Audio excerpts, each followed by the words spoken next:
Hello students, my name is Neha Gupta. I am assistant professor at NIT College. So today's my topic is Companies Act 2013.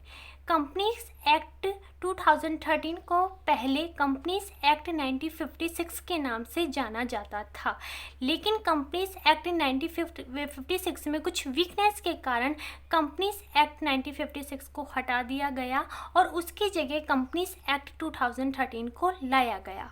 Companies act 2013 applicable होता है हर उस company में जो कि India में incorporated हुई है या इंडिया में बनी है।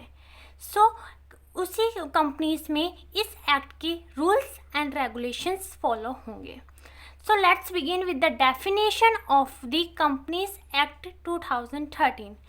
So according to Companies Act 2013, company defines section 2 subsection 20 of company is an artificial person created by law having separate legal entity with perpetual succession and common seal. Company is an artificial person. Company को एक artificial person बोला गया है। Company को artificial person क्यों बोला गया है? क्योंकि कंपनी नेचुरल पर्सन नहीं है। कंपनी आप और हम नहीं हैं। कंपनी आप और हमारे तरह उसके हाथ या पैर नहीं है। आप या हमारे तरह कोई नेचुरल एक्टिविटीज़ नहीं कर सकती, इसलिए कंपनी को आर्टिफिशियल पर्सन बोला गया है। कंपनी को एक पर्सन का नाम दिया गया है जो कि लॉ के थ्रू दिया गया है। कंपनी को पर्सन का नाम लॉ ने इसलिए दिया है क्योंकि जैसे कि एक नेचुरल पर्सन अपने नाम से कोई भी एक्टिविटीज़ कर सकता है, उसी तरीके से कंपनी भी एक अपने नाम से किसी भी वर्क में एंट्री कर सकती है, किसी भी कॉन्ट्रैक्ट में एंट्री कर सकती है।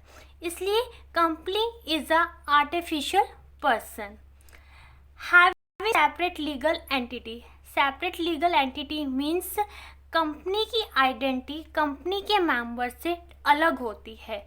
अगर कंपनी कुछ एक्टिविटीज़ करती है तो कंपनी के मेंबर उस एक्टिविटीज़ की लायबिलिटी नहीं होगी, और अगर कंपनी के मेंबर्स कुछ एक्टिविटीज़ करते हैं तो उस एक्टिविटीज़ के लिए कंपनी खुद लायबल नहीं होगी। With perpetual succession. Perpetual succession means company's existence forever continuous, यानी कि कंपनी की एग्जिस्टेंस forever कंटिन्यू रहती है। सपोज अगर कंपनी में कोई पर्सन एंट्री करता है तो इससे कंपनी पर कोई भी इफ़ेक्ट नहीं पड़ेगा। इससे ये नहीं कि कंपनी फिर से इनकॉर्पोरेट होगी, या फिर कोई पर्सन कंपनी से जाता है तो उससे भी कंपनी पर कोई फ़र्क नहीं पड़ेगा या कंपनी बंद नहीं होगी। हम कह सकते हैं कि कंपनी में कोई भी पर्सन आए या जाए, कंपनी की एग्जिस्टेंस पे कोई भी इफ़ेक्ट नहीं होगा। And common seal. Common seal means company की एक सिग्नेचर, ऑफिशियल सिग्नेचर। अब कंपनी नेचुरल पर्सन तो है नहीं कि खुद जाकर डॉक्यूमेंट्स में साइन कर दे। इसके लिए कंपनी को अपने एक ऑफिशियल सिग्नेचर चाहिए जिसको हम स्टैम्प बोलते हैं, और स्टैम्प को ही कॉमन सील बोला जाता है। This is a definition of the companies act 2013. Company is an artificial person created by law having separate legal entity with perpetual succession and common seal. Let's Companies Act 2013. Company act 2013 12 सितंबर 2013 को effective हुआ।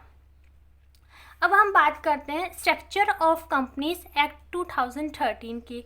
Companies में companies का क्या क्या structure था? Companies act 2013 में 470 section includes हैं, 95 definitions हैं, 7 स्केड्यूल्स हैं एंड 29 चैप्टर्स हैं। ये सभी कंपनीज एक्ट 2013 का स्ट्रक्चर है। My next topic is a purpose and objectives of companies act 2013. Companies act 2013 को लाने का मेन पर्पस या ऑब्जेक्टिव क्या था, क्यों कंपनीज 1956 को हटाया गया, उसमें क्या ऐसी ऐसी वीकनेस थी जिससे कि कंपनी एक्ट 2013 को लाया गया। So first main purpose is to make a simplicity in formation of companies, यानी कि कंपनीज एक्ट 2013 को लाने का मेन पर्पस ये था कि कंपनीज की फॉर्मेशन को इजीली और स्मूथ बनाया जाए। कंपनीज एक्ट 1956 में कंपनी की फॉर्मेशन में बहुत लेंदी प्रोसेस था, उस प्रोसेस को इजी करने के लिए ये एक्ट बनाया गया। सो सेकंड मेन पर्पस है to increase penalty provision. To increase penalty provision means section companies act 1956 में कुछ पेनल्टी प्रोविजंस थे जो कि कंपनी अपने कंप्लायंसेस को कंप्लीट करने के लिए, फुलफिल करने के लिए देते थे। टू 1956 में लोगों के पास पैसे कम हुआ करते थे और 2013 में लोगों के पास पैसे ज़्यादा होने लगे, इसलिए सेक्शन 2000 कंपनीज एक्ट 2013 में ये पेनल्टी प्रोविज़न लागू किया गया और इसमें लोगों को पेनल्टीज इंक्रीज की गई जिससे कि वो टाइम पर अपने कंप्लायंसेस फुलफिल कर सके। To set up new statutory authorities, यानी कि अब अगर हम कंपनीज के केसेस को कोर्ट में लेके जाएं तो 10 या 15 साल में भी हमारे केसेस के रिजोल्यूशन नहीं होगा, क्योंकि वहाँ पर वैसे ही केसेस इतने सारे पेंडिंग्स हैं। सो कंपनीज एक्ट 2013 में एक ऐसी अथॉरिटीज़ बनाई गई जिसमें केवल कंपनी के इश्यूज ही देखे जाएंगे। नेक्स्ट मेन पर्पस है टू रिकॉग्नाइज वेरियस कंसेप्ट्स, यानी कि अकॉर्डिंग टू कंपनीज एक्ट 1956 में कंपनी बनाने के लिए 2 या 2 से ज़्यादा लोगों की ज़रूरत होती थी। प्राइवेट कंपनी बनाने के लिए minimum 2 person and public company बनाने के लिए मिनिमम 7 पर्सन। सो कंपनीज एक्ट 2013